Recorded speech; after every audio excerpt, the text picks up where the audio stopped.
Hey guys, how you doing? Assalamu alaikum. Walaikum salam. How are you? Fine and you? Crazy. Welcome everybody to Reality Speaks TV. I'm just gonna read everybody what to expect in this next hour. Okay. So it's your lady hashtag Spark Plenty. And you have your carriers here. Welcome to Couples Collaboration, where power couples unite to share their journey of love, life, and success. Join Sparkle and Yakarious on Reality Speaks TV as they explore the dynamic world of relationships, entrepreneurship, and personal growth while nurturing sacred bonds and spiritual connections. Through candid conversations and shared experiences with insights, we explore the intersection of everyday life and spirituality, uncovering the secrets of thriving as a duo in both business and love. Get ready to be inspired, empowered, and equipped to create and sustain your already extraordinary relationship with your partner, grounded in faith and shared purpose. Thank you. Thank you. Welcome, Mohammed. Assalamu alaikum, beloved. How you doing? Walaikum Walaikum salam. salam. We're Yeah. doing well. Praise the Lord. Alhamdulillah. It's just definitely good to be sitting here with you guys again. Been looking forward to it for different reasons this time, right? Um, but did you want to lead off or? I did. I was just going to say they're no stranger to this podcast. Right. With very high numbers. I was just sharing with the Mohammeds that the numbers don't lie, right? Mhm. They were well watched and distributed across the land, I would say. Okay. True. So what we had in mind to kind of like break the ice today is we wanted to just briefly just talk about what has happened since the last time you was on the podcast because as I was thinking about it was a little different. There was some you was preoccupied with some politics at the time. So we was kind of focused on that. But I think this time I would like to focus more on couple stuff, even though we touched upon it. And the spiritual month is starting tomorrow, inshallah, the month of Ramadan. I think the timing of this collaboration with that is should not be overlooked. It's important to me, and that's why we wanted to talk about spirituality with you guys. So I don't know. Did you want to? I just first wanted to say happy belated birthday to the minister. He just had a birthday, another laugh around the sun. I wanted to I didn't know. tell him that, yeah. So everybody Hey, know. Allah. Mhm. So, if there's any thoughts you guys want to share before we open up about the last time you was here, anything that happened since then, or if not, maybe we'll go, whatever. But we give you opportunity just to say hello, whatever, just to warm up a little bit. Just because you opened it up in the name of Allah, Mm-hmm. the beneficent, the merciful.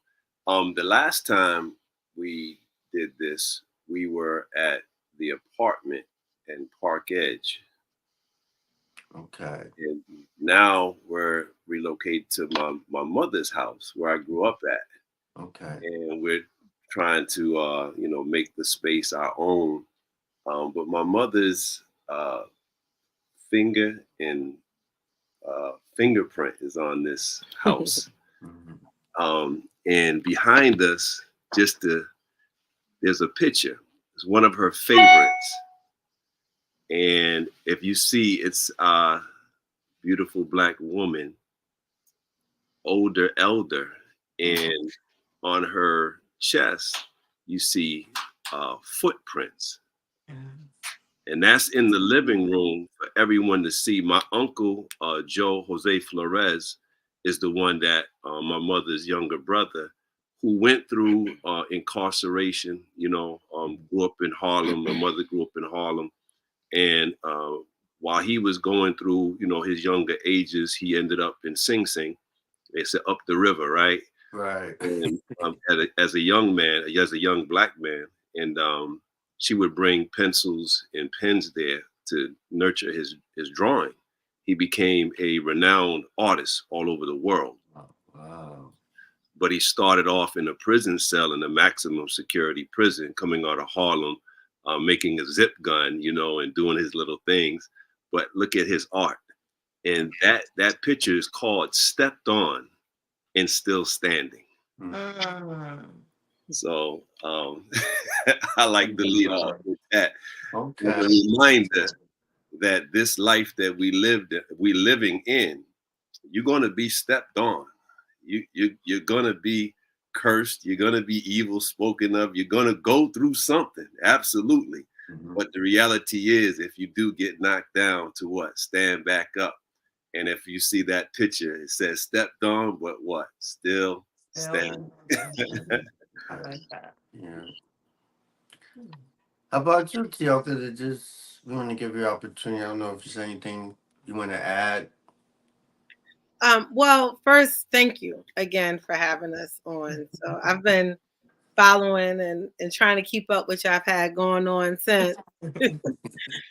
And I love what you all are doing. It's great to give all of the different perspectives of, in relationships, the sister cipher, the what you did as far as the prisons. Mm-hmm. Well, kudos to y'all because y'all having these conversations and giving a platform for people to be able, an opportunity for people to be able to speak. To just to add on to being uh, in the mother-in-law's house. Like I don't know if you ever when you deal with going into a house where like you have to remove things, it's like, okay, let's give it to this and bring in stuff, right? So I've been telling people, I'm like, this stuff here is it tells a story. Like the picture he just pointed out, everything tells a story, and there's no junk here. Like you can't find, everything has so much value. So it's like you got to figure out how to merge it and make it, a Right. part of what we have now, because all of this was left to us, to be able to share with other people. So I'm glad he shared that. There's quite a few other things in here that he could share. Yeah. Reality speaks, bruh.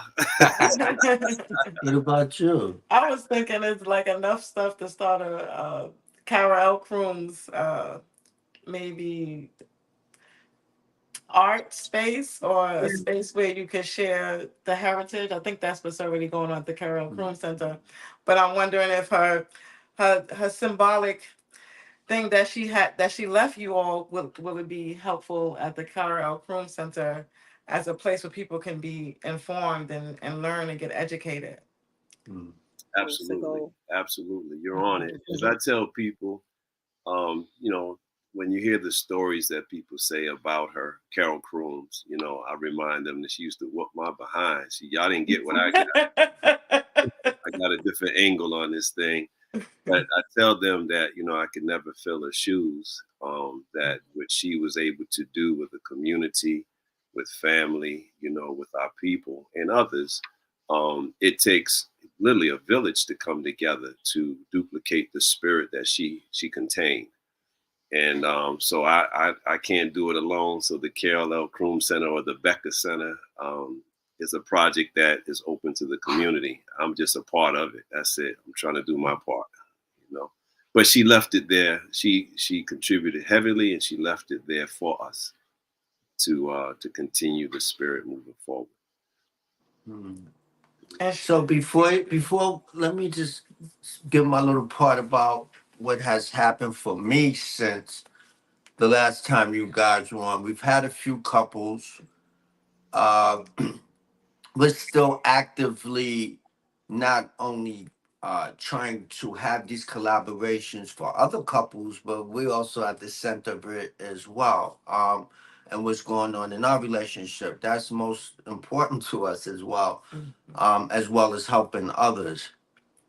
I think that what I realized when she read this, she said that we're having sacred bonds and we're making sacred bonds and spiritual connections with other couples. And we definitely feel as though we have one with you guys, especially the spiritual connection. I just wanted to say real quick that this has become like a part-time job because I work full-time and she also works. So I don't know if people realize how much time is involved, but I have to come home from work and put 2 or 3 hours in sometimes a day to make things happen, to put flyers up, to make clips. It's turned out to be a part-time job. So if I'm not stepping up as much as I should be, it's because it's a part-time job. We're not doing it full-time. If I had the full-time to do it, then you would see more results. So I just ask the viewers to keep that in mind moving forward. But what we want to continue to do is have these couples collaborations, because what we're finding is people are reaching out and telling us that it's needed.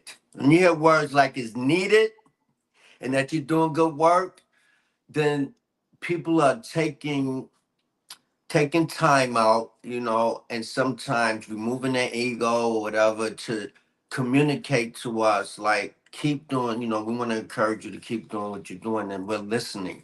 So even though it's a part-time job, unpaid job on top of it, as far as finances is concerned, we're still stepping to the plate. So that's where we're at. And just to segue into where we want to go with the spirituality, I'm going to end with, for me, I believe that the spiritual part of what I believe is part of our makeup is missing in our relationship. And she does too, Sparkle does too. So we wanted to utilize this month to grow spiritually, um, to the point of even practicing celibacy for the month. This is how far we want to go with it because we're not married, right? And really like regroup in our relationship. So I'll just throw that out there for now. I'm sorry. All right. So, what do we think? We had some questions. Well, we had somebody, Shy, came in here and said, "Powerful Black love in the building." Was her comment from Facebook. Okay. That's Shy Chanel. Thank you for listening. Thank you. Thank you. Yeah. So we had some questions, right, that we asked. I don't know if you guys had a chance to look at it. I think that as I was thinking about it, a bunch of questions came up about spirituality. And so the first one is, what is spirituality? Because when I delve deeper into a word or a concept like that, I always like to get the definition. So like, let me take a closer look because I assume I know it on how it's used. So we can begin the discussion if you're comfortable with what is spirituality. Anybody? Well, bro, I appreciate the two of y'all, and particularly my brother.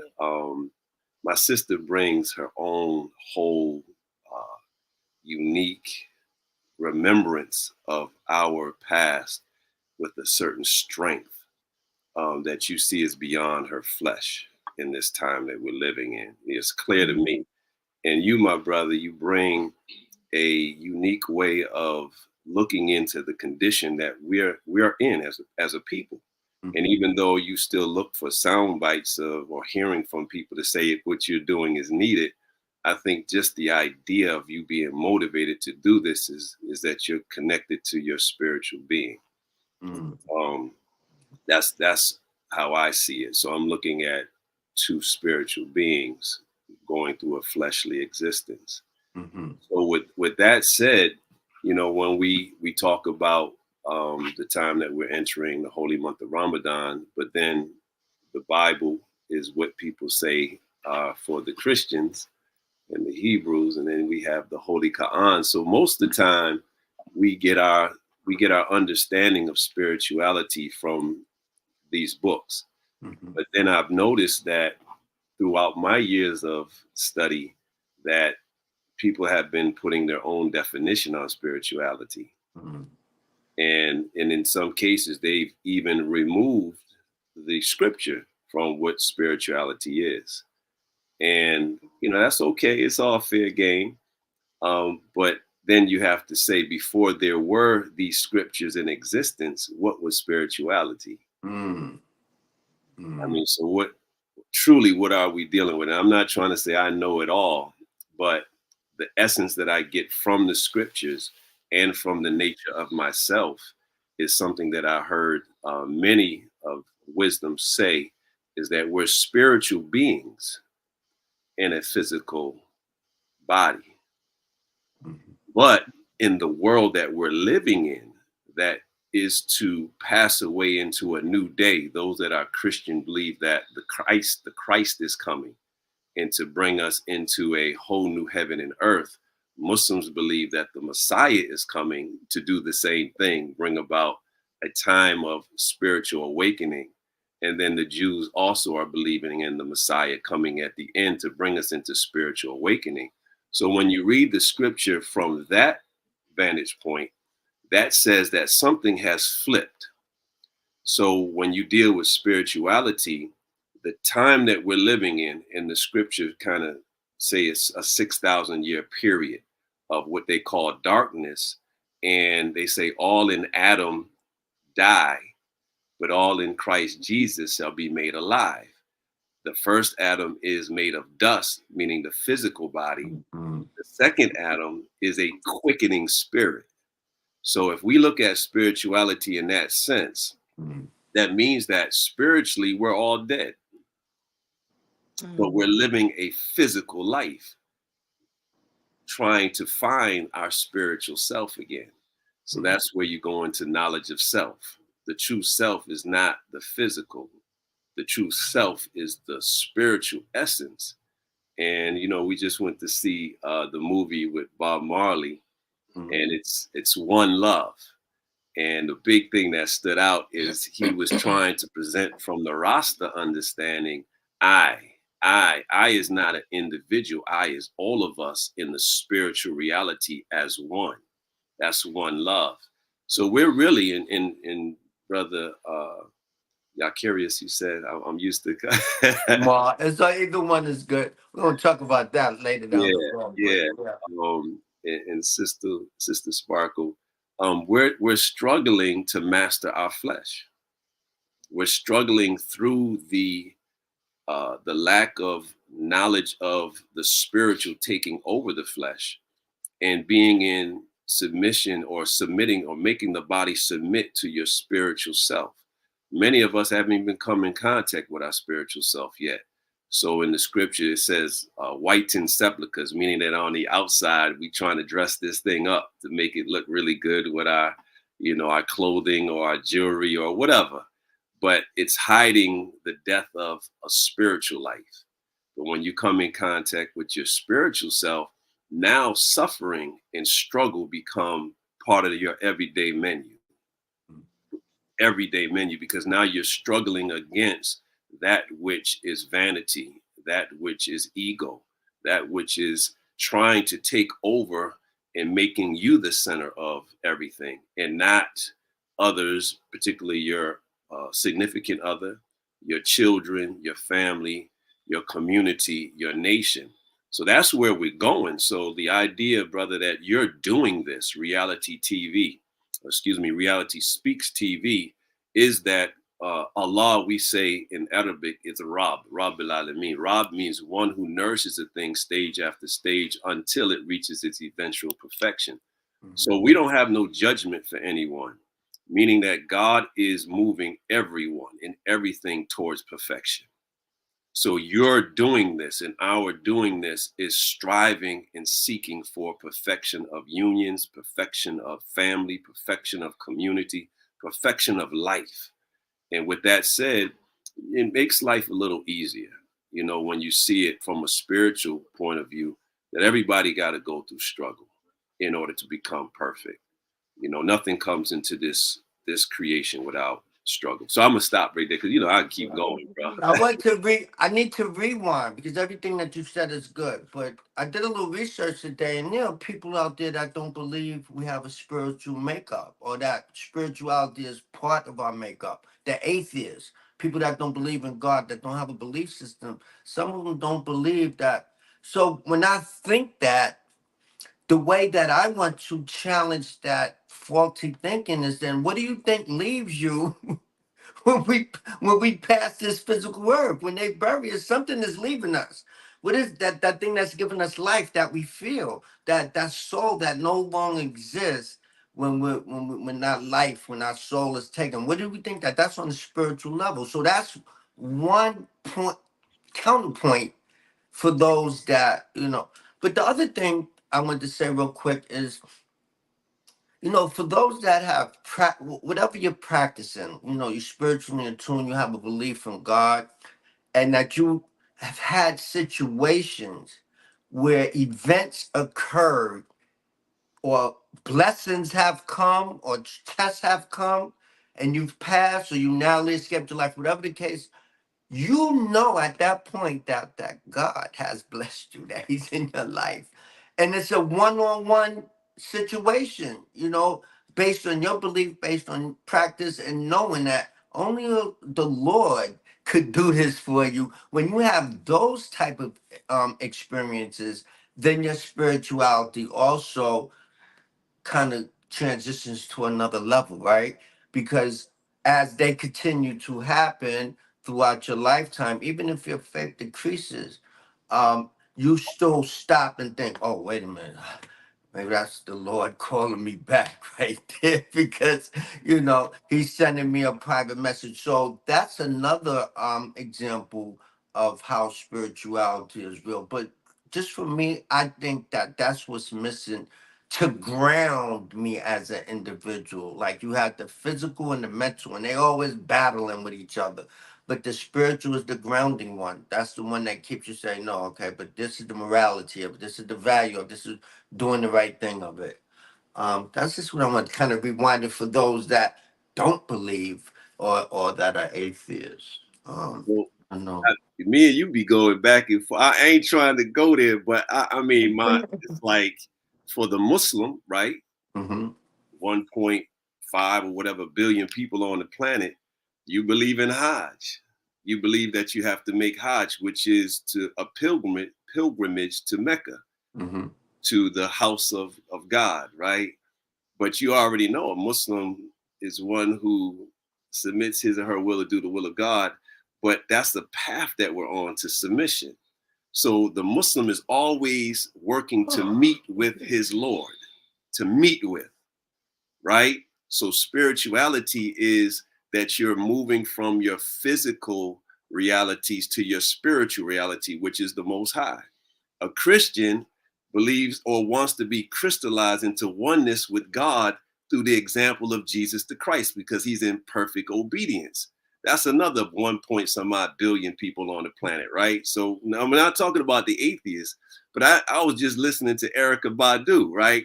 Mm-hmm. And she talked about those who don't believe in God, but they fear him just the same. But the reality is that when you're fully in the flesh life, that is your starting point to now seeking God. And God is going to make conditions that you're going to come to the reality because you're on a path towards Him. So even the atheist is going to have his awakening. Even the disbeliever is going to have their awakening. Matter of fact, there's so many stories of those who were atheists who came to strong and firm belief, even more so than those who say they believe, but in their practice, it's weak belief. The atheist has been convinced that there's a God after not believing. And then their way, because you'll find out many of those who at one time were atheists are strong believers today. You would never think that they were atheists, but in truth, they did not jack or they did not agree with a mystery God. They couldn't go with something up in the sky that was beating his wife and thunder happened, and then at the same time could allow somebody like Jesus, to have a rival named Santa Claus. You know what I mean? And then there'd be a devil in the ground that had a pitchfork and a red suit. They just couldn't jack that kind of God, man. They just wasn't with it. So they just say, you know what? I'm gonna leave Sunday and Saturday and Friday to those folks that want to believe in a mystery. But then when they came acquainted with the wisdom of God, the science of God, the reality of God, at that point they knew, as it said in many of our understanding, Jesus said, knock and the door shall be answered. They ended up in a situation whereas they had to call on that God that's deep in their soul. And when that God answered, they went on their path towards belief. And so with that said, yeah, a lot of atheists, don't worry about them. They're gonna come to faith. Our bigger problem is with those who say they believe and have stopped their journey towards God. That say they believe, but then got comfortable and don't think they still need to study, still need to qualify themselves, still need to practice what they say they believe in. So that becomes the place for a believer called hypocrisy. So a disbeliever is in they say a certain part of the hellfire. But a person who believed and then went backwards on their belief is called a hypocrite. They're in a deeper sense of the fire. So once you say you believe, you have a greater chance of going to HE double hockey sticks, as they say, right? Have discomfort in your life. Because now you're turning away from that path that God has you on to perfect your being. That's it. And the Quran says that hell is a mother for you. Whoa, what kind of mother is that, right? And all of us, we experience it when we go through difficulty in life, man. And then we finally cry out to the Most High, and then He answers our prayers. So let me ask you a question. Can we be spiritual without adhering to doctrines, what people call religious doctrines, Islam, Christianity, Judaism, if we separate our personal beliefs in it, just speaking about it, can people be spiritual without adhering to one of the major religions? Because we want to make sure that people can find some spirituality if they're not ready for one of the major religions ever or yet. We don't want them to feel like they have to adhere to get in touch with their spiritual self. So that's a question that I have as well. Um, I personally, I love the doctrine of Islam, but everybody has individual choices, and until they get there, what do? We want to make sure that people understand that you can still get in touch with the right thing and your spiritual self until you gain a better understanding. Did you ladies want to say something? I didn't know. Tioka, what do you think? Do you think it's possible for someone to be spiritual without the doctrine of religion? I'm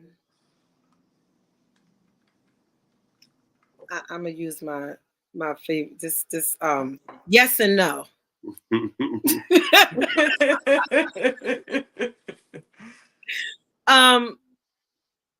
So I'm gonna add my 2 cents, like he said, right? Dealing with religion, like when you look up spirituality, there's a lot of stuff out there about spirituality versus religion, right? And I don't necessarily agree with the comparison or why it's a comparison there, but I know in religion, there's particular rules. Like there is an example set for us, a guide set for us to follow. So me as being a Muslim, I follow, or I strive to follow what was given, right, as a prototype of how to become one with the law, right? So naturally, I'm going to be attracted to that because that's my ultimate goal, is striving to be one with the law, right?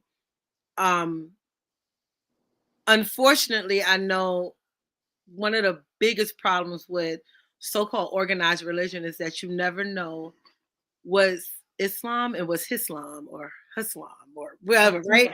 Stuff that we make up, and it's written throughout all of religion, all of the monotheistic religion. We see that, people would say, well, that's what man said, like as if, there's this entity that exists without a body, so they said, well, we can't, hold on to that. So we talk about like the clothing or the way you walk or the different colors you can wear, or how all these how to do things, right? But the ultimate goal is to become one with the creator. So I believe that spirituality is that path. You have the examples of how we have the example of how to do that. We have the prophets, the messages, we have the books, we have the wisdom, we have the leaders, we have the teachers, we have the guides, right? But my journey to that oneness with the creator, that's where I practice my spirituality. Because it's not just in the book. It's how my essence, the essence of myself, relate with the book, reflect what the book say, strive to be that of the, it's all in my striving.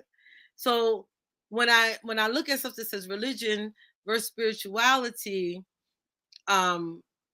it can be low-key confusing, because it's like, oh, I don't want to be religious, I want to be spiritual only. And it's like, but where's the guidance? The guidance is within, but there's a key that needs to be activated to spark something to say, this is the way that this is the way you should go. Here's the example of how, you know what I'm saying? Like it touched you in a way where it awakens something in you. And I think that that awakening is the spiritual process. So, answer that question. I'm trying to figure how I'm gonna go this. How about this? Can you be religious and not be spiritual? Yes or no? That'll be good. I There's mean, a lot of those. absolutely, absolutely. Yes.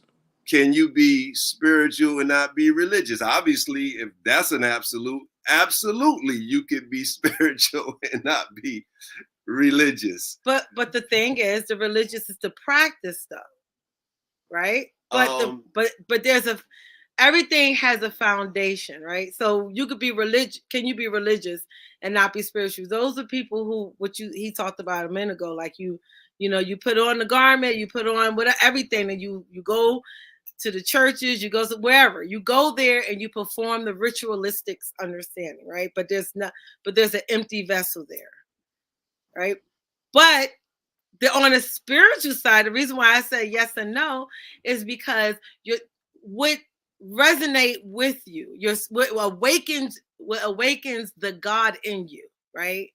That spirituality, it comes from listening to the stories. I read one part where it said religion is following the history of others, and spirituality is being the history, like, or making the history.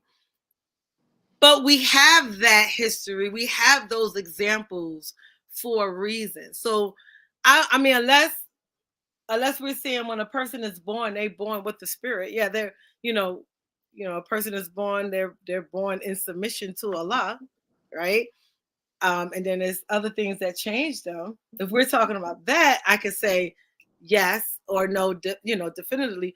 But when we're talking about speaking for myself, I'm like yes and no, because I know that somewhere I had to get touched by some type of religious understanding to awaken something spiritual in me. So that's what I mean. So in the Quran, Brother Yakarious, it says, don't say you believe, say you submit, and faith has not entered into your heart. Mm-hmm. So now that's what's written in the Quran. When Jesus comes, right, when he came 2,000 years ago, he came while the religion was full-fledged. It was doing its thing, but it had lost its spirituality.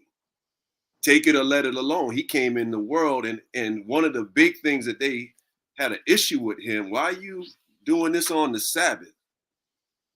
Healing, doing, because according to the law, you're not supposed to be doing anything. And he says, if a man's donkey falls in the ditch, what man, even it being the Sabbath, would not get his donkey out the ditch?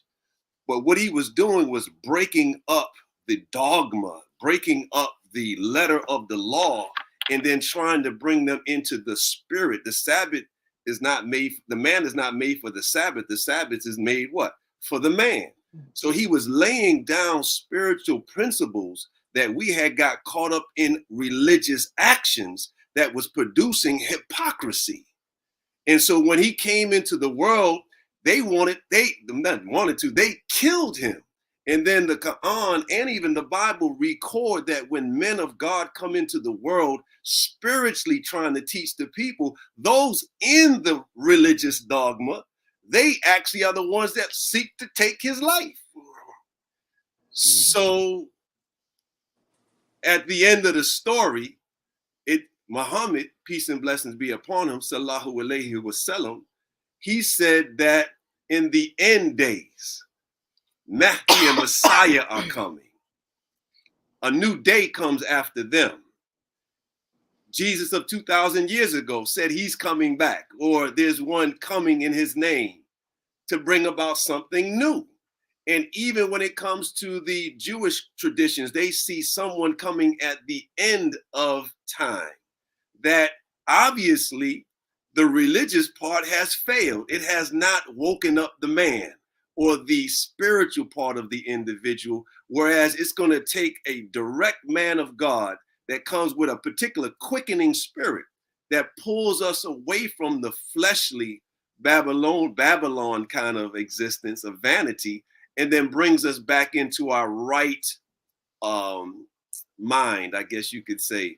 Whereas the spirit is over the flesh, it is not the flesh over the spirit. It's not any longer, as they say, we're on the cross, meaning that we have a spiritual kind of like awakening, but we're still on a horizontal with the flesh, meaning that the flesh is still controlling us.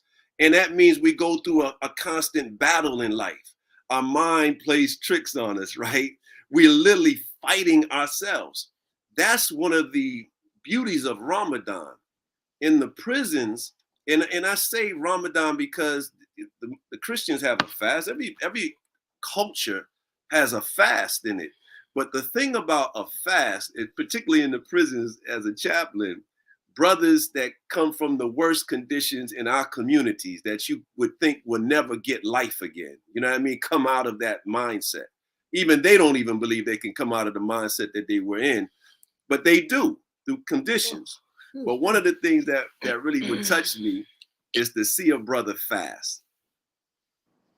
They never knew there was two things going on in themselves until they fasted. Literally with the community in unity saying we're going to fast for 30 days, not drink, not eat. You know what I mean? These are brothers that are not necessarily prescribing to the dogma of a religion.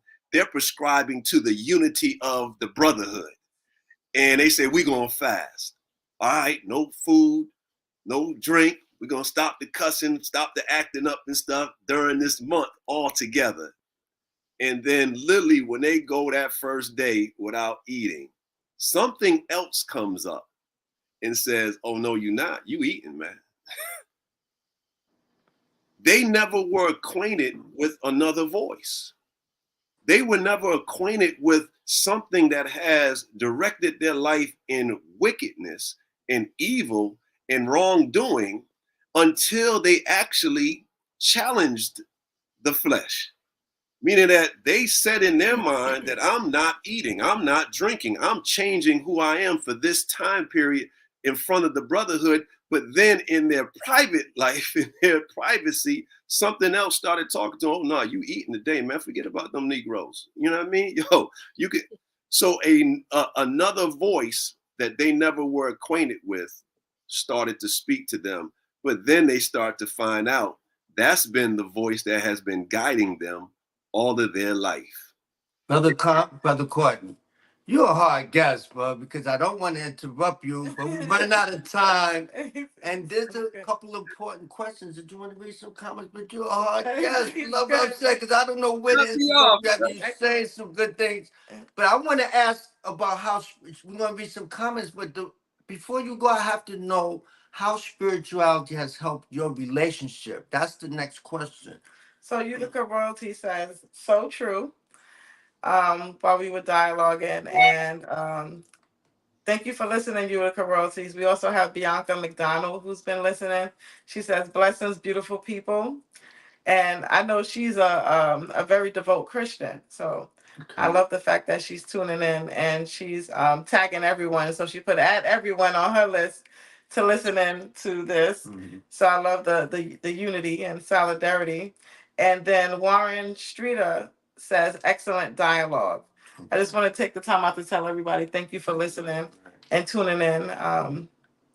I did. So I did wanted to go into that because I do have a question for the Muhammad. Mhm. Me personally, my question is with Ramadan. I guess what are the rules, or what are the reason why I'm asking what are the rules is because I've been asked some questions during the season, like Sparkle. Are you supposed to make love? Are you supposed to be together? Can you see your significant other? I was told he couldn't see me for the month of Ramadan, so I would like to touch that. To my understanding, you can be with your significant other. It just has to be at sundown or when the fast is over. Could you help with that in relationships with men who are Muslim who are telling these ladies that they can't be around them for the month of Ramadan? Is that true? That's another emphatically no. I just want to ask the minister, because I get asked these questions. I tell them what I can tell them, but I think it's good to hear a leader in that faith tell them what it really is. So I know that some of these ladies are listening, and I hope you take heed to the answer to that question. So I'm just a little concerned that So, these ladies are being misled, and I wanted to clear that up. so first of all, I'm a student in the ministry. I don't claim to know all, be all. There's are wiser than I am. But the minister, right? He taught us of deceptive intelligence, rationalizing disobedience to God, right? And it can go all kind of ways. And the reality is that the fast of Ramadan, it's clear. First of all, what is natural is drinking. That's natural. That's allowed. That's permissible. And he asked us to give up what is natural during the daylight hours. Eating is natural. You have to eat to live. But he asks you to give that up during the daylight hours. Now, he also says sexual intercourse. So now, if he didn't say stop breathing though, right? But he says drinking, which you can't live without doing it. You have to have, or you dehydrate, you have to have food. Sex is the reproduction of the human being. It can be also used for pleasure and comfort, right, of the human being. But your greatest comfort, your greatest security does not come from eating, does not come from drinking, does not come from sexual intercourse with your wife. It comes with your relationship to your creator. So he wants you to separate for a time, just to understand you're a spiritual being in a flesh house, that I have dictated that you eat. I have dictated that you drink. I have dictated that you have sexual intercourse to continue this creation. But you are more than that. Don't get it twisted, right? But that's where we're headed. We're headed to the full reality of that. That's having the mind of Christ or the mind of the Messiah, that you recognize that you're spiritual, but you have a duty to the flesh. You have a duty to feed your body the right foods and to eat and to drink and to have relationships with your mate. But your true relationship is with your creator, period. There's no chaser to that. But the reality that we've lived under for all of these, for this time period of what they say spiritual darkness, where God, Allah, sends prophets to give you signs of his spiritual reality. It's in its fullness when Christ comes or Messiah comes. We're living in the dawn of a new day where the fullness of God's presence and his essence is going to be given to humankind. So with that said, the fast opens up that door. Matter of fact, in Islam, brother Yakarious, it's understood that there's 7 gates into paradise. Some people believe that's when you die, but it says, well, we're dead already, right? It says that there's one gate for the faster. So the person who fasts, you are mortifying the desires of the body, meaning you're putting to death the desires of your body. And now that opens up your consciousness on a spiritual level. So it says in the Quran, fasting is prescribed for you as it was prescribed for those before you, right, that you may guard against evil. So as long as you're in the flesh, you have evil to contend with. That's your spiritual being wrestling with your physical body or your physical desires. But when you get past wrestling with your physical desires, the word in Arabic for fasting is sam. It means a spiritual wayfarer, a spiritual traveler. Now you're becoming acquainted on another level of what the fast is all about. But some people only get hungry during the fast. They don't start. Let me add an interesting fact to that. I don't know how many people is understood in Orthodox practice of Islam that this act of worship is the only one that's between. I mean, everything that we do is between us and the Lord. So when you pray, that's between you and your Lord, right? But it's visible to other people. This is the only act that's specifically between you and the Lord. Only Allah knows who's really fasting, right? Because people could sneak or whatever. So only Allah knows. You know, you person show up all day, think he's fasting all day. I fast, you know, we don't know. That act of worship is the one that's between your Lord and you. All other acts can be seen. Charity can be seen, zakat, prayer, you know, going to Hajj, but that's the only one that only Allah knows. And that's why there's, you know, I ain't gonna say that's why there's so many, but in addition to that, there's so many blessings involved. But this is my question for you guys. How have being spiritual, being religious and spiritual, um, impacted your relationship and help you in any way? That's what I want to know personally. I talked a lot already, so I got a lot to go. I mean, I can go in. All right, but yeah, but I still want to hear from you. I just, that's my question. I want to make let sure. Me say this. Let me say this. You set up something. You said during the fast, right? You know, 30 days, and you know, this is a time. You know, we abstain and. Now, fasting is abstaining from something. So there's always, and when you deal with religion, true religion is pure. All true religion deals with purification. Purification, and they say purification of the heart. All that, if you're not in a system of purification, you're not in the path of God. That's it's okay, because you're going to end up, right? So if it's all about purification, what are you purifying? What are you trying to achieve through fasting, since that's the only thing that you do for Allah is fast? So with that said, the fasting during the month of Ramadan, we're, as Muslims, we're taught that Shaitan, or the devil or Satan, is chained down. On a physical understanding, where we start off, man, chained down, it means he ain't bothering us. But then when you start to move, okay, what do you mean chained down? Meaning that you have made the decision to not allow your flesh to dictate to you how you act in this world. You made a decision and you've given your word to your Lord that when a situation comes up, you're not going to argue. When a situation comes up, you're not going to cuss that person out. When your body calls for food, you're going to suppress it. So you're literally strengthening your discipline, or strengthening your spirit, who you are, over your flesh. You're literally doing that during the month of Ramadan.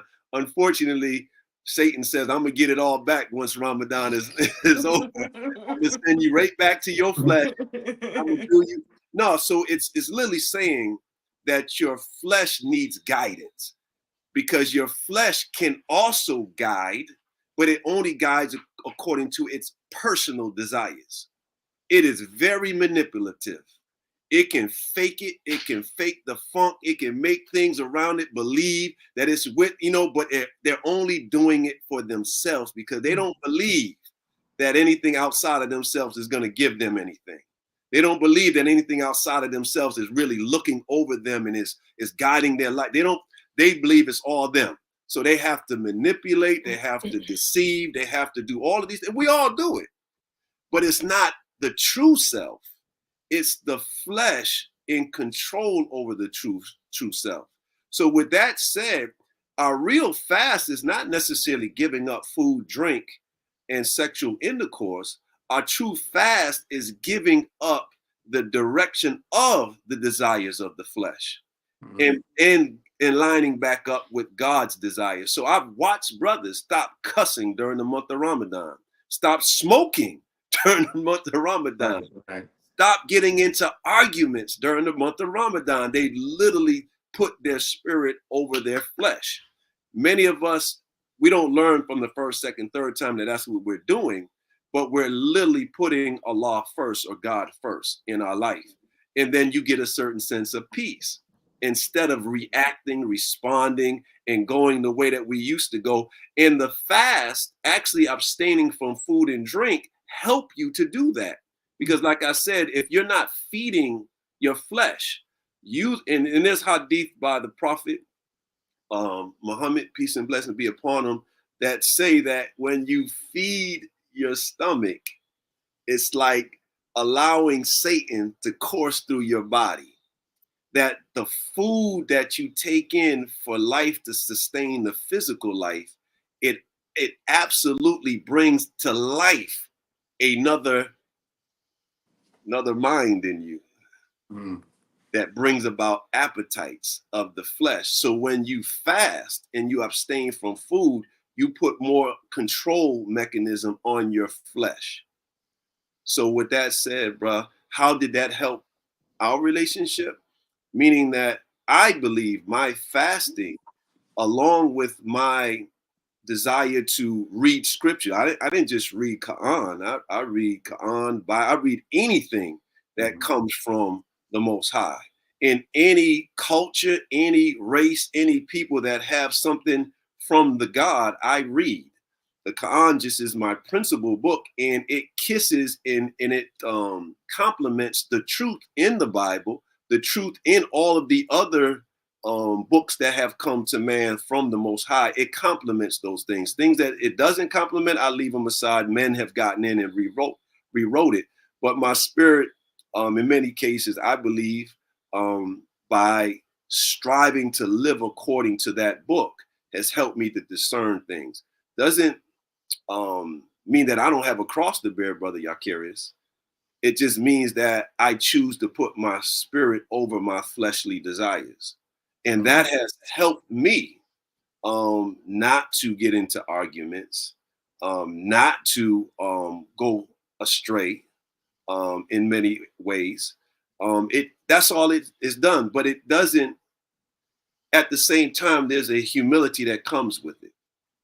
that you can't judge anyone else, because it's not about the other person. It's really about you and your relationship with your Lord.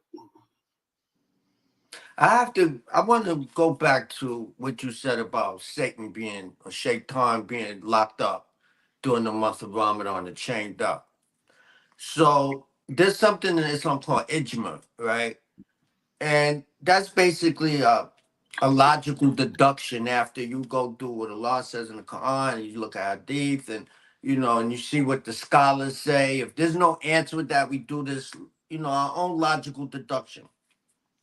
We used to sit around and have this discussion about Satan being chained up during Ramadan because there would be brothers acting up, acting unruly, all out of character of a Muslim that's supposed to be fasting during Ramadan. So we would sit there and have these discussions of how is this possible if Shaitan is chained up during Ramadan? Why is this brother acting like this, right? And what we've come up with this logical deduction is that because Shaitan works on us all year, some of us resist them and follow the path that they're supposed to be on and become grounded in their faith. And some people, Shaitan is winning with. So, yeah, Shaitan is locked up during Ramadan, and what he does is manifest those that he already got a grip on. So when they're acting up like that, he already got a grip on them, so he could be chained up, right? The Shaitan don't go around working on people that he already got a grip on all throughout the year. He looking for new victims. He looking for the innocent, for the pure. You already got a grip on you, already smoking crack, dupes, weed, whatever you doing, prostitute. I ain't gotta worry about you. I'm looking for the people that got a temp, because you already, and the same thing happens during the month of Ramadan with certain brothers. They're not on that level, but because we're not grounded spiritually or whatever the case may be, Shaitan, when we see brothers acting up during Ramadan, they're not grounded. And so that's just something to think about for anyone that says, well, if you check why am I seeing brothers do, they ain't even fasting. He ain't even fasting. Matter of fact, he committing adultery, using drugs, whatever. Why Shaitan is, I thought he was, why is he doing that? Because all year, that's what he's been doing. He's grounded in Shaitan, so nothing is changing Ramadan for him. I don't know if that makes sense to anyone, but that's a discussion that we was having because the question came, why are brothers acting up? But um, I hear you. You say you read different scriptures. It's important. I'm glad you touched upon what brings you closer. I would like to think that us reading the scripture together and just basically trying to adhere to what's right will also have an impact on the relationship. I don't know. Let me say this, just to in the Islamic vein. I mean, but like I said, we separate the prophets, and that's not what Muhammad did. He's part of a family of prophethood, and unfortunately, some feel that Muhammad and Jesus, they're different and they have different gods. That's not the reality. It's all from the one God. And we can argue it, but it's not even, it's not worthy of either one of them for us to argue. But going into the Islamic tradition, like I said, there's a system of purification there that unfortunately we need Christ, we need the Messiah to come to straighten us out. So one of the areas as we're growing, like you said, the shaitan is chained down during Ramadan. Then if you follow it a little further, it says that whatever you do during Ramadan is not of shaitan because he's chained down. It's of yourself. Right. So we're gently bringing you to that. It's really all. You got to be careful with this because you don't want to shock people with what their own hands have produced, because Allah is the most merciful of those who show mercy above all mercy. So even though man might not show you mercy, if Allah has allowed you to go through whatever you're going through, he knows, and he's the most merciful of those who show mercy, and he is going to bring you out of it. You know what I mean? He's going to, like I said, hell is a mother for you, right? He's going to convince you that there's a better place for you. That because you're going to move towards your perfection. So if you leave it like that, even that brother, you'll find out that even in his deviation, that there was something good about him that even eclipsed some of the so-called perfect worship that you, like you said, you might have seen of somebody from your eyes. It's unless you know the heart of the individual, you don't know who that person is. And they might look to be the most foul, but they might be of those who are even closer to Allah. So that's why, as a Muslim or anyone of faith, we leave the judgment to the Most High. We always leave the judgment to the Most High. So, to the point, one of the things in the relationship, brother, is I had read before I got married. And one of the things is in Islam, they say that the woman is not made from the rib. She's made like a rib. And the rib is curved. And we might have talked about that. And Yes, it's you did. said to the man that she brings something into creation with her. And if you try to straighten her out, if you try to straighten a rib out, right? Y'all remember eating them ribs, Right, right? right, right. You're gonna do what? You're gonna break. You're gonna break, Right. right? I won't go into any more with that. Mhm. So I had to put myself in check to say, you know what? She's a separate creation than I am. And it says in the Quran, the male is not like the female. But it does put the male a degree above her. But then the Honorable Minister Louis Farrakhan said, there's 360 degrees in a circle. If you only 1 degree above her, stop acting like you all of that. And then many of y'all ain't studied to get that 1 extra degree. So, humble yourself, But that 1 degree is that to study what Allah has said about her, study what the scriptures have said about her, and to learn how to take your place in a relationship.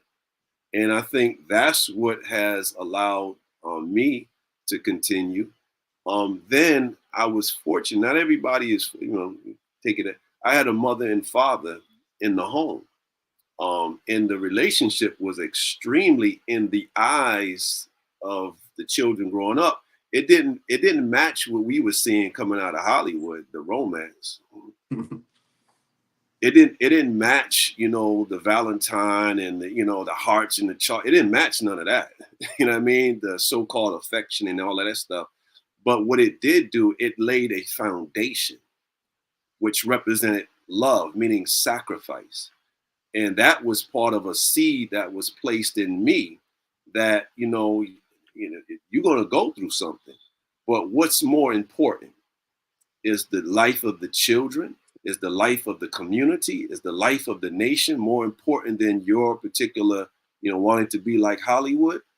Are you producing something in your community? Are you showing or giving something that can go beyond yourself? And so you're not going to probably have a perfect relationship as it's depicted in Hollywood. And that's probably where a lot of the problems come in relationships, is that we have these expectations. And when the expectations that have been fed to us from Satan's world are not met, that's where the friction in a relationship begins. Mhm. We don't feel So, like. so, so let me. This is an important question because I've over the years I noticed there's a lot of people that are not Muslim or haven't taken their shahada, made the declaration of faith, because we're all Muslim according to definition, will come, like you have many people that have the intentions to fast tomorrow that's not Muslim, with the goal of losing weight. I'm gonna fast during Ramadan because I need to lose some weight, right? So what do we say to them? Because what is the benefits of Ramadan? What are the blessings? What's the barakats? What is the rewards that come with fasting, and it's definitely more than just losing weight. And maybe we just need to talk about that for a few minutes, because those that's coming with that intent, you coming, you're not gaining where the blessings is at. That you can do that all year long. That's not what the month of Ramadan is for. Do you have any comment on that, Right? beloved? Doing all the talking, bro. How you did? Yeah. I'll let So okay. I can Ladies. answer that.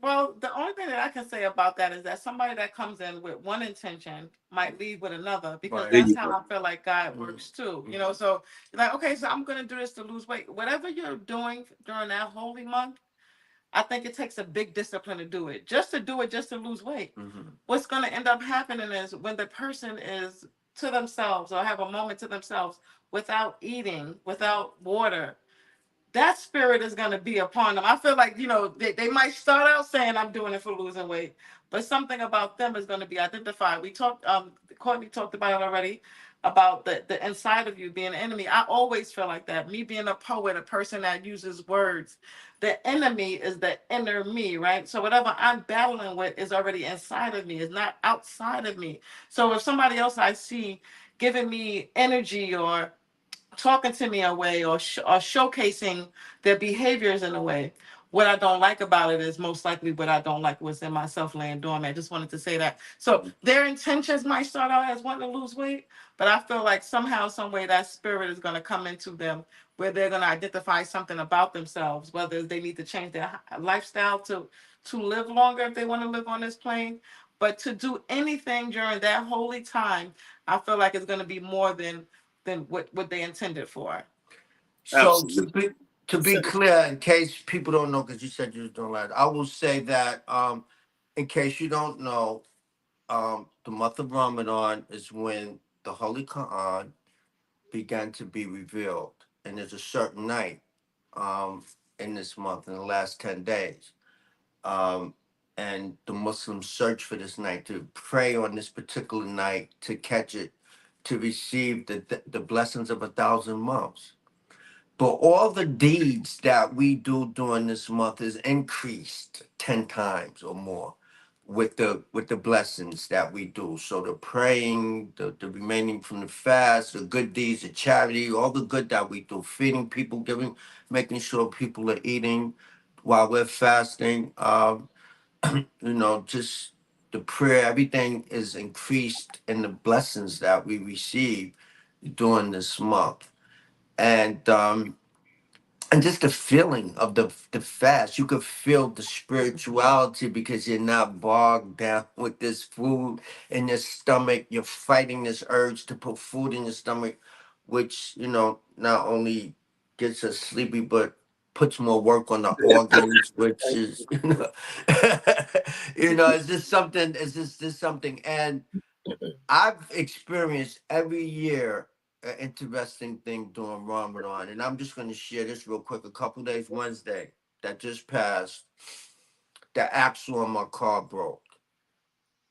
Right, so I was just coming from off the arterial here, coming from Commercial Drive, Walmart, getting the oil change. Coming back home, I was going to go get some gas. I said I'll wait till after work. Come home, get your boots and your coffee, and go to work. Just doing 60 miles on the highway here. And I just came upstairs for 10 minutes, got my coffee and boots, went back down, and pulled out my parking spot. And before I can get off the curb, my axle broke right there. Now, when I think about this is real scary, because just 10, 15 minutes prior to this, I was doing 60 miles an hour on the highway. And for me, this is the Lord talking to me. This is my Lord talking to me, like, listen, it's time for you. This is the time, because, it ain't your time yet. I just saved you, right? This ain't your time, because this could have been ugly, maybe not death, but then at least, at the very least, in the hospital. That thought is very real for me, and this just happened Wednesday, leading into this month of Ramadan, which tells me, for me, it's just my personal communication that I believe I have, telling me, no, this time, take advantage of this month, don't play with it. Another thing I just want to say that I'm exempt in a couple, man, but I still want to fast. I'm exempt age wise, and I'm exempt because I drive over 200 miles a day. You know, you drive 50 miles a day, but I'm still going to give it that good whole try because of age and that.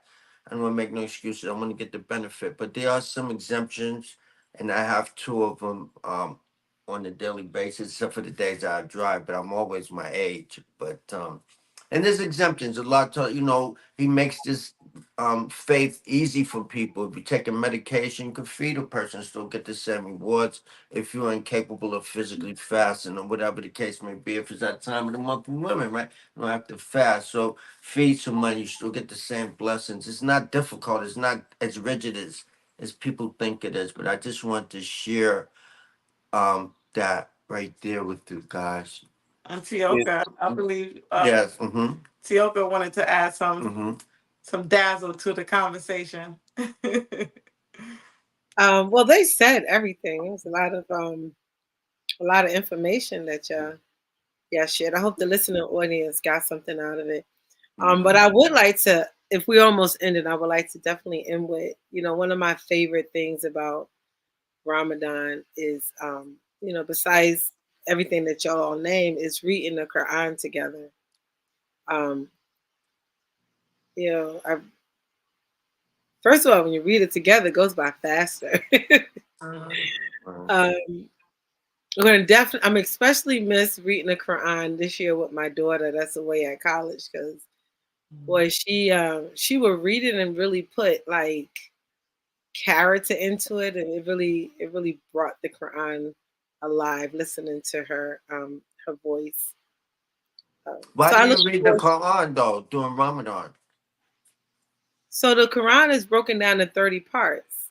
So each day we read a part of the Holy Quran. It is like you mentioned. This is the month that the Quran was started to be revealed. So um, I look forward to that.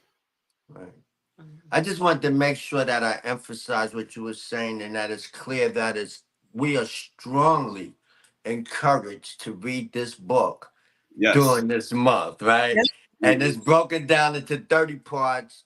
Every Quran usually have it where you begin at when you where that 30th part of that Quran is and you read it the first day, you read the first part, the second day, you read the second part. If you miss a couple days, you go back and you catch up. You try to catch up before you move forward, but you try to read the entire book during this month because this is the month that it started being revealed in. Yeah. And it's something because as you mentioned, our Christian family, those that are bold enough, right? At one time, you really had to be bold to do the fast with the Muslims because that meant you were not Christians all of a sudden, and that Muslims didn't believe in Jesus. And then you're like shocked to hear that every Muslim has to believe in Jesus. Oh, but now y'all don't believe in him as being this, that, and the other thing. And then you point out in the Quran that it says that Jesus the Messiah, right? And then they're like, who been lying all this time? But the reality for me is that the thing that really always delights me is that when my family, Christian family, finds out that the Quran is not some Arab book talking about some folks they ain't never heard about, and that it's this thing that's going to be hard to understand, and that those that have become Muslim have just left the Bible and left the prophets but somebody made us to believe that. Mm-hmm. So when you get to the Quran, you see Abraham and Isaac, and you see Jesus, you see Moses, you see Noah, you see all of the. Wait a minute, I ain't know they was Isaac, Ishmael. Ishmael. A lot. I ain't know that they was in that Muslim book. Yeah, right. Right, right, But right. you find out very quickly that Shaitan has been doing his work to keep the family divided. And so many of us, particularly Black folks in America, our roots are in Christianity. And and I'm one to say I'm a Christian and a Muslim and a Hebrew, and I'm just a man of God. I'm striving to be a man of God. You confused, brother, and you can't be no real. Well, you're not my Lord. Guess what? My Creator is my Lord, and I bow down to him. So I don't bow down to anyone else's ideas or who he is. He has those prophets in the Quran and says that they are his prophets. So if Jesus is one that is one of his, and Muhammad is one of his, and Noah and Moses and Aaron are one of his prophets, well, those are all my brothers then. And then anyone that represents them, so the church, the synagogue, the cathedral, and the mosque become my house, because it's the remembrance of the same God that's there. Now, we might be ignorant in how we represent. My daddy's bigger than yours, but we're supposed to be more mature in understanding that everyone has their walk with the Creator. He's the author of these religions, so-called. You know, he's the author of these paths. So if he's the author, you have to have respect that he's going to straighten it out, you know.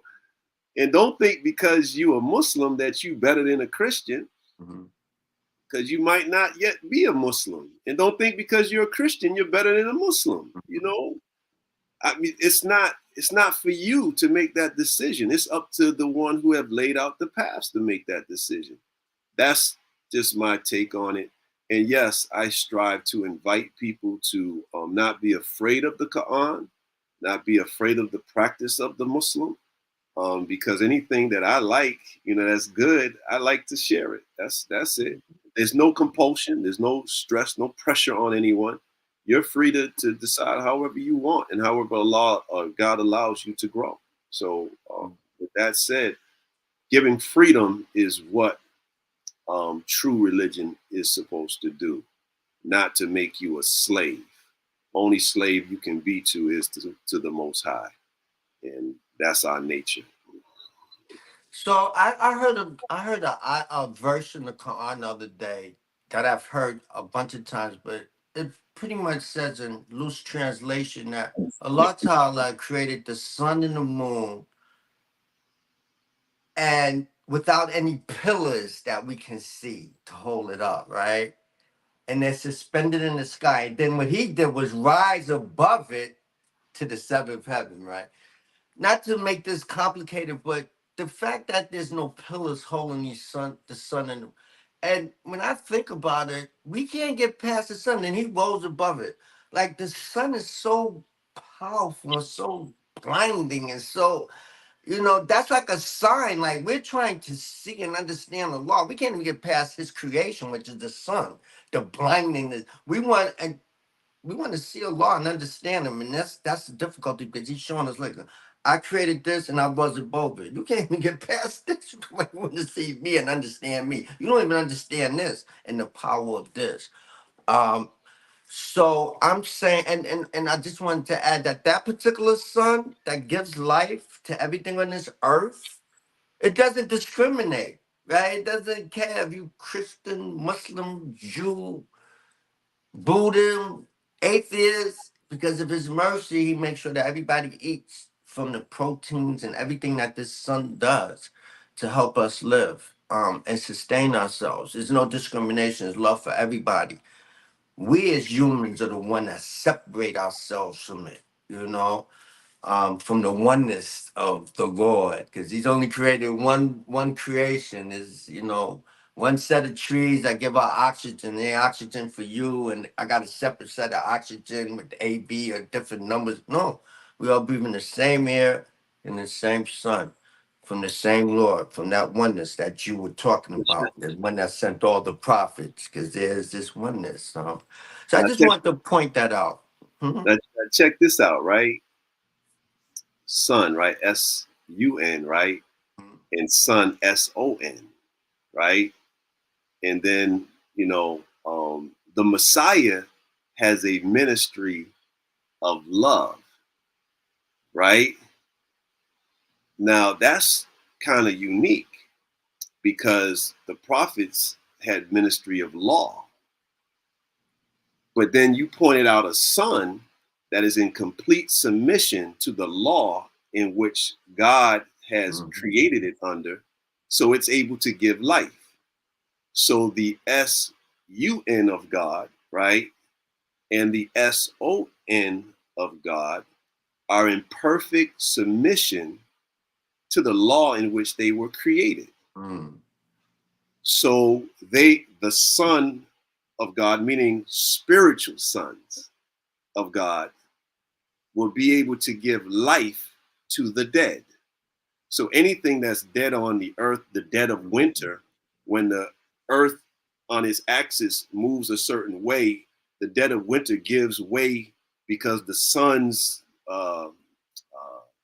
the earth tilts a certain way, and then that brings about springtime, and then the cold of and dead of winter becomes new life.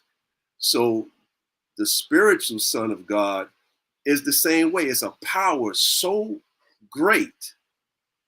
And in Islam, Allah says, study his creation to learn about him. Study the creation to learn about him. So you pointed out the sun. As study the sun, man, it's got so much power, man, that you can't get past it. Matter of fact, it allows the earth to spin on its axis and brings up life and everything. But then the sun is a part of Allah's creation that does not have a will. The only thing in Allah's creation that we know of that has a will like he has. Everything else, you said trees and none of that has a will. Mm-hmm. So if you study the creation of Allah and the sun is that big to you, and the only thing that you and I know of, according to the Quran, is man, and they say jinn having a will that is the only thing that we share with Allah. I mean, the only thing that shares that within this creation, shares that with Allah, is our will. Am I saying it clear enough, brother? Yeah, listen, you get ready to open up a whole nother can of worms. We're gonna have to have you back on that one. If you No, study seriously, yourself, we're gonna have to have you back just for that conversation because you can't just open up that door with a few minutes. You know, absolutely. you just said something really, really powerful. And this is the first time that I'm examining, but we're gonna have to go, man. We're gonna have to set something up to continue that one conversation about we are the only part of creation that have a will like Allah Ta'ala, you know, and definitely a whole show with that, beloved. If the Definitely a whole sun is show. that great, could you imagine when you look in the mirror, bro? That's what he's trying to get us acquainted with.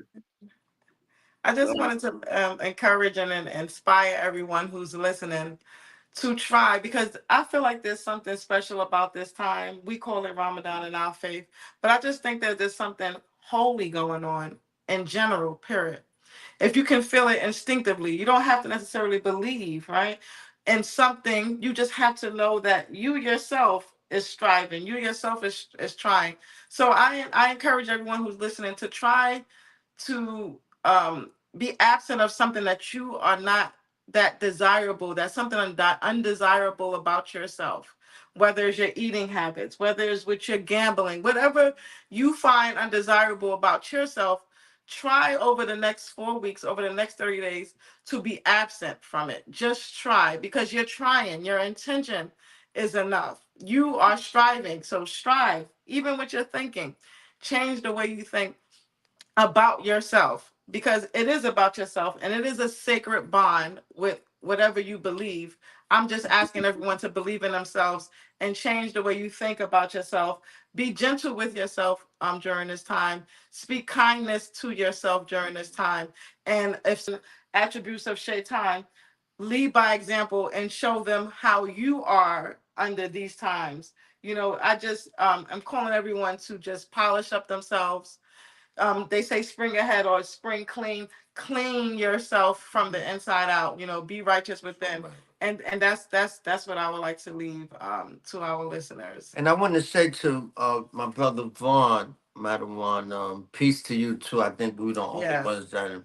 But we almost have a half an hour over. I definitely really want to talk about how we compare with this world, because there's something very powerful in it. And just hearing it makes me realize that as a human, I'm probably doing myself a disservice by not using that will like I should. But We'll leave with that, all right? Yes. Okay.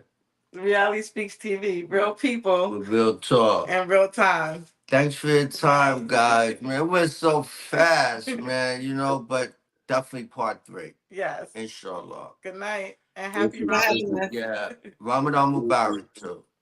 Ramadan. Okay. Exactly.